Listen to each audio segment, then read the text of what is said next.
Memorial de un carpintero.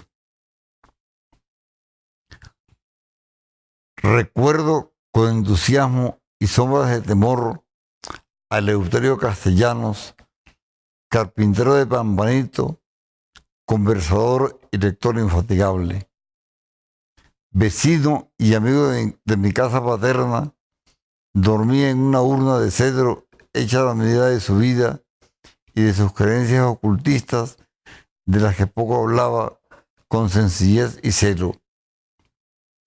Yo tenía el privilegio inusual de contemplar desde las ramas altas del tamarindo que servían de lindero sus maneras de acostarse y renacer del ataúd, dispuesto en el suelo al final del taller, oloroso a acerrín y maderas que solía limpiar con esmero, envuelto en su batoro de algodón.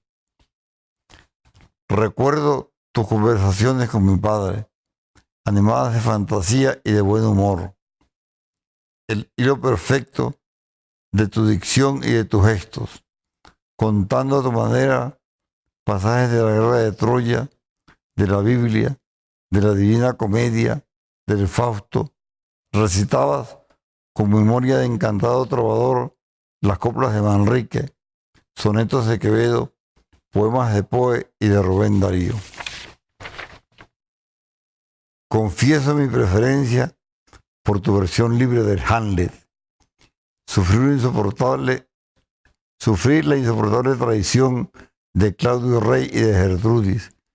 Lloré la muerte por agua de Ofelia, cantando y arrastrada por el torrente blanco del río Astillero, vivero de frutas y flores que traen los campesinos a las puertas de un encino de trópico, cuyas almenas, situadas detrás del camposanto, desde donde los pájaros vigilan la demencia del desdichado príncipe. Nadie tan ocurrente y serio como tú, tan admirado y tan mi infancia. Siempre sueño contigo, una mujer y una serpiente jugando con esmeralda y huesos en las ramas del tamarindo, labrando un globo terráqueo del color y del tamaño de la muerte.